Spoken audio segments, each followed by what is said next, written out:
ಏನು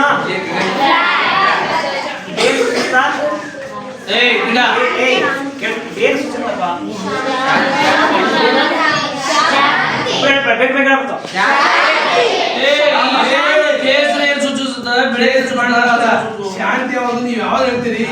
ಕೇಸರಿ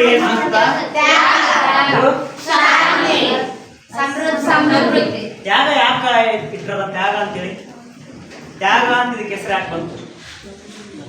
ನಾ ಯಾವಾಗಲೂ ಹೇಳಿದ್ನಲ್ಲ, ಭಾರತ ಸೇವಾದಳ ಸೇವಾದಳ ಅಂತಂದ್ರೆ ಇಡೀ ರಾಷ್ಟ್ರೀಯ ನಾಯಕರು ಏನ್ ಮಾಡಿದ್ರು, ತಮ್ಮ ಪ್ರಾಣವನ್ನ ತಮ್ಮ ರಕ್ತವನ್ನ ಈ ಮಣ್ಣಿಗೆ ಅರ್ಪಣೆ ಮಾಡಿದ್ರೆ ಇದು ರಕ್ತದ ಸ್ವಲ್ಪ ಕಲಿ ಬಣ್ಣ ಹೊರುವಂಥದ್ದು.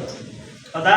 ಕೇಸರಿ ಇದೆಯಲ್ಲ, ಇದು ಸ್ವಲ್ಪ ರಕ್ತದ ಬಣ್ಣ ಇರೋದ್ರಿಂದ ಆ ತ್ಯಾಗದ ಪ್ರತೀಕ ರಾಷ್ಟ್ರೀಯ ನಾಯಕರು ತಮ್ಮ ಪ್ರಾಣವನ್ನು ಬಲಿದಾನ ನೀಡಿದ ಒಂದು ತ್ಯಾಗದ ಪ್ರತೀಕವಾಗಿ ತ್ಯಾಗದ ಸಂಕೇತವಾಗಿರ್ತಕ್ಕಂಥದ್ದು ಕಲರು ಯಾವುದು?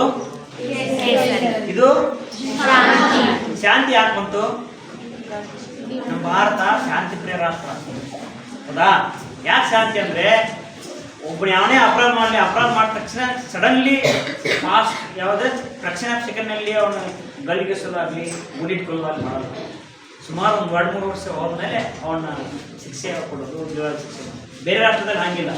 ತಪ್ಪು ಮಾಡಿದ್ರೆ ಅವ್ನು ಇಡೀ ಪ್ರಾಣಿ ಇರ್ತಕ್ಕಂಥ ಕಾರಣಲ್ಲಿ ಬಿಟ್ಟು ಬರೋದು, ಇಲ್ಲ ಓಡಿಸ್ತಾ ಹೋಗಿ ಅವ್ನ ಶಿರವನ್ನು ಕಡಿಯೋದು, ಅಥವಾ ಕಠಿಣವಾದ ಶಿಕ್ಷೆ ಇಂಥಲ್ಲೆಲ್ಲ ಇನ್ನು ಹಾಕ್ತಾರೆ. ಸರಪಣಿ ಎಲ್ಲ ಹಾಕಿ ನೀರಲ್ಲಿ ಬಿಡೋದು, ಅಥವಾ ಪ್ರಾಣಿ ಇರ್ತಕ್ಕಂಥ ಜಾಗದಲ್ಲಿ ಬಿಡೋದು, ಅಥವಾ ಓಡಿಸಾಡೆ ದೊಡ್ಡ ದೊಡ್ಡ ಪ್ರಾಣಿಗಳು ಹೊಡಿತಲ್ಲ ಆ ರೀತಿ ಹೊಡೆಯುವಂಥ ಶಿಕ್ಷೆ ಬೇರೆ ಬೇರೆ ರಾಷ್ಟ್ರಗಳಲ್ಲಿ. ಅದಕ್ಕೋಸ್ಕರ ನಮ್ಮದು ಅದನ್ನು ಆ ದೇಶ ಮತ್ತು ನಮ್ಮ ದೇಶ ಹೋಲಿಕೆ ಮಾಡಿ ನೋಡಿದಾಗ ನಮ್ಮದು ಶಾಂತಿಪ್ರಿಯ ರಾಷ್ಟ್ರ ಅಂತಕ್ಕಂಥದ್ದನ್ನ ಸೂಚಿಸುವಂಥದ್ದು ಯಾವುದು? ನೆಕ್ಸ್ಟು ಹಸಿರು ಯಾಕಿದೆ ಅಂತಂದ್ರೆ, 24 ತಿಂಗಳು ಕೂಡ ನಮ್ಮ ಭಾರತ ನದಿಗಳು ಹರಿತಾವು. ಯಾಕೆ ಹರಿತಾವಂದ್ರೆ, ಬೇಸಿಗೆ ಕಾಲದಲ್ಲಿ ಹಿಮಕಾರಿಗೆ ನದಿ ಹರಿತಾವೋ, ಮಳೆಗಾಲದಲ್ಲಿ ಮಳೆಯಿಂದ ನೀರು ಹರಿಯುವಂಥ ಪದ್ಧತಿ ನಮ್ಮ ಭಾರತದಲ್ಲಿದೆ. ಹಿಂಗಾಗಿ ಭಾರತ ಏನು ಉತ್ತರ ಭಾರತ ಮತ್ತು ದಕ್ಷಿಣ ಭಾರತ ಏನು ಭಾರತ ಪ್ರಾಮರಿ ಗ್ರಂಥಿವರೆಗೂ ಅರುಣಾಚಲ ಪ್ರದೇಶವರೆಗೂ ನದಿ ಪೂರಾ ಯಮುನಾ ನದಿ ಗಂಗಾ ನದಿ ಹರಿತಕ್ಕಂಥದ್ದು, ಮತ್ತು ಈ ಕಡೆ ಭಾಗದಲ್ಲಿ ಪಾಕಿಸ್ತಾನ ಮತ್ತು ಅಫ್ಘಾನಿಸ್ತಾನ ಅದಾವಲ್ಲ, ಅಲ್ಲಿ ಸಿಂಧೂ ನದಿ ಇರ್ತಕ್ಕಂಥ ಜಿಲ್ಲಮು ಬಿಯಾಸ್ ಸಟ್ಲೇಟ್ ರಾವಿ ಅದಾವಲ್ಲ, ಆ ನದಿಗಳು ತುಂಬಿ ಬಂದು ಹರಿತಾವೆ. ಹಿಂಗಾಗಿ ಆ ಭಾಗನೂ ಕೂಡ ನದಿಗಳು ಇರೋದ್ರಿಂದ ಅದು ಕೂಡ ಹಚ್ಚ ಹಸಿರು ಕೊಟ್ಟಿರ್ತಕ್ಕಂಥದ್ದು. ಮತ್ತು ಈ ಕಡೆ ಅರುಣಾಚಲ ಭಾರತ ಮತ್ತು ಚೀನಾ, ಅರುಣಾಚಲ ಪ್ರದೇಶ, ಬಾಂಗ್ಲಾದೇಶ ಏನಿದೆಯಲ್ಲ, ಅಲ್ಲಿ ಕೂಡ ತುಂಬಿ ಹರಿಯುವಂಥ ನದಿ. ಆನಂತರ ಈ ಕಡೆ ಬರ್ತಕ್ಕಂಥದ್ದು ನಮ್ಮ ಇಲ್ಲೇ ಭಾಗದಲ್ಲಿ ಪಶ್ಚಿಮ ಘಟ್ಟ ಅಂತ ಬರ್ತದೆ. ಅಲ್ಲಿ ಕೂಡ ಗುಜರಾತ್, ಮಹಾರಾಷ್ಟ್ರ, ಗೋವಾ, ತಮಿಳುನಾಡು, ಕೇರಳ, ಕರ್ನಾಟಕ, ಆಂಧ್ರ ಪ್ರದೇಶ ಹಿಂಗೆ ಬರ್ತಾರೆ. ಕೆಳಗಡೆ ಬರ್ತಕ್ಕಂಥ ಸಮುದ್ರ, ಅರಬ್ಬಿ ಸಮುದ್ರ, ಹಿಂದೂ ಮಹಾಸಾಗರ ಸಮಿತಿರೋದಲ್ಲ, ಆ ಭಾಗ ಕೂಡ ನೀರು ಇರ್ತಕ್ಕಂಥ ಇರೋದ್ರಿಂದ ಅದು ಕೂಡ ಹಚ್ಚ ಹಸಿರು ಇರ್ತಕ್ಕಂಥದ್ದು.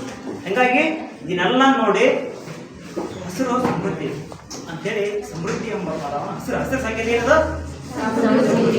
ದೇಶ ಈ ತರ ಕಾನ್ಸೆಪ್ಟ್ ಅರ್ಥ ಅಂತ ಹೇಳಕತ್ತೀನಿ ನಾನು. ಹಾಗೆ ಸುಮ್ಮ ಹಸಿರು ಯಾಕೆ ಇಟ್ರ ಅಂದ್ರೆ ಈ ಕಾನ್ಸೆಪ್ಟ್ಗೋಸ್ಕರ ಇಟ್ಟಿರ್ತಾರೆ.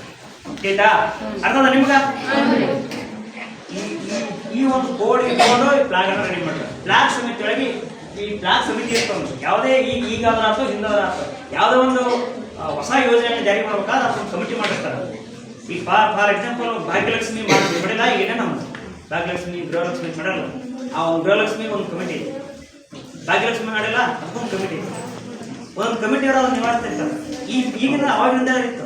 ಯಾವುದೇ ಒಂದು ಹೊಸ ಕಾಯ್ದೆ ಜಾರಿ ಮಾಡ್ಬೇಕಾದ್ರೆ ಅದಕ್ಕೆ ಸಮಿತಿ ಇರ್ತೀವಿ, ಅದು ಕಾಲುಗಳನ್ನ ಅವರೇ ಜವಾಬ್ದಾರಿ. ಹಂಗಾಗಿ ಒಂದು 6 ಜನ ಸಮಿತಿ ಇರ್ತದೆ. ಆ ಸಮಿತಿ ಒಳಗೆ ಕೂಡ ಅಲ್ಲಿ ಫೋಟೋ ಇದೆಯಲ್ಲ, ಅಲ್ಲಿ ಫೋಟೋ ಇತ್ತು ನಾರಾಯಣ ಇಲ್ಲೇ ಹೋದ್ರು ಇವರು ಕೂಡ ಆ ಸಮಿತಿಗೆ, ಈ ಸಮಿತಿಗೆ ಇದ್ದಾಗ ಇದೇ ಧ್ವಜ ಇಡೋಣ ಅಂತೇಳಿ ನಮ್ಮ ಫಸ್ಟ್ ಉಪರಾಷ್ಟ್ರಪತಿ ಆಗಿರ್ತಕ್ಕಂಥವ್ರು. ಮೊದಲ ಉಪರಾಷ್ಟ್ರಪತಿ ಆದಂತಾರೆ ಯಾರು? ಉಪರಾಷ್ಟ್ರಪತಿ. ಫಸ್ಟ್ನೇ ಮೊದಲ ರಾಷ್ಟ್ರಪತಿ ಯಾರು ಗೊತ್ತದನ? ಡಾಕ್ಟರ್ ರಾಜೇಂದ್ರ ಪ್ರಸಾದ್.